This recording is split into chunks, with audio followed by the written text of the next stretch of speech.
Thank you. I call Timothy Carson. Very much, Principal Deputy Speaker. I want to begin my remarks by drawing members' attention to the total resource and capital expenditure shown on page 7. Some 30.8 billion for services here in Northern Ireland. Leaving out the non-cash items, the net requirement is some 27.4 billion. That's a figure we should keep in mind each time a minister comes to this House and laments the lack of public money coming from Westminster. Fundamentally, this expenditure is possible because of the grant to Northern Ireland from Whitehall and approved by Westminster in His Majesty's Treasury Northern Ireland Office main estimates 2025-26. The truth is, as these estimates show, that it's great to be British. I'm sure the Minister will agree with me, and that all the moaning from this place about an alleged lack of money will not obscure that reality. If only the Executive would spend our funds more wisely and efficiently. It seems to me that once the maiden Stormont logo is attached to the budget, that the wastage begins. If you want evidence of that, members need only to turn to Table 5 on pages 2022 and 2023. There we have a summary of our expenditure resting on the sole authority of the Budget Act. When we last had a debate on the estimates, I drew members' attention to a document on the Department of Finance's website, which is entitled Managing Public Money Northern Ireland.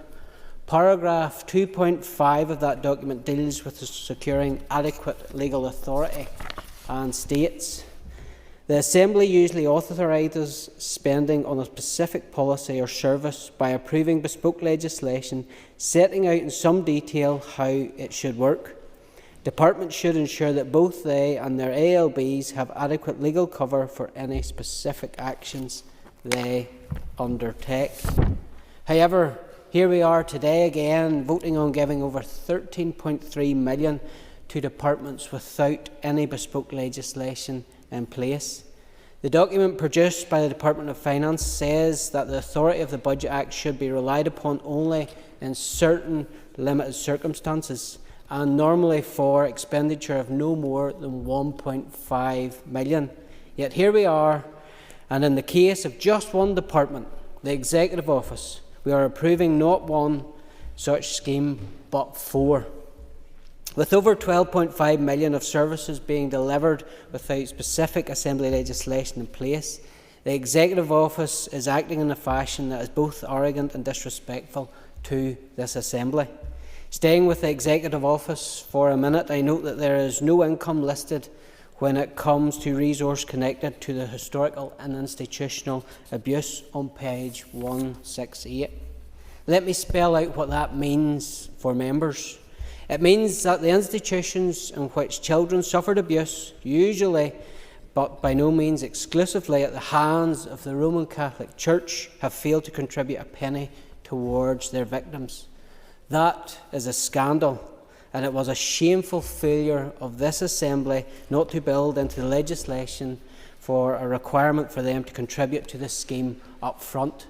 And I hope that's a lesson that has been learned for future redress schemes that will come through the TEO office. That's what happens in Scotland. It's paid up front, but not here in Stormont.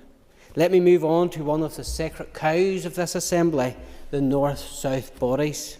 On page 14 of the estimates, we are told that the resource spent on the Lochs Agency is 44,444,000.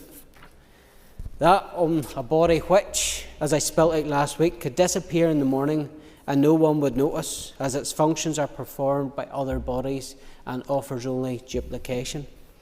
On page 118, I read that 2,117,000 is going on resource spend to Safe Food. I'm sure their employees in County Cork will be very grateful. Not a single person in Northern Ireland will be employed with that money. It is a scandalous waste at a time when our health budget is under severe pressure. I close by turning to page 192 and the spend on Assembly Commission, which is over £62.6 million. Why is that so generous? Well, partly because of the Enumeration Board Bill, which the establishment are so keen to rush through this House in order to give MLAs a pay rise.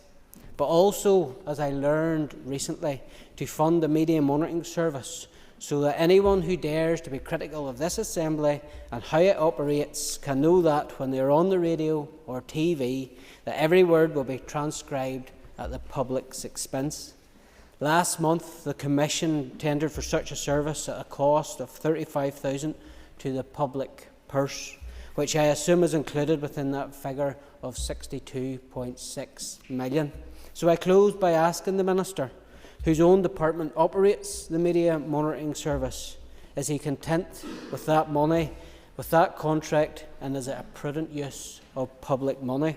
Why have we two sets of civil servants or contracts, as it will be in the case of the Commission, monitoring the media at public expense?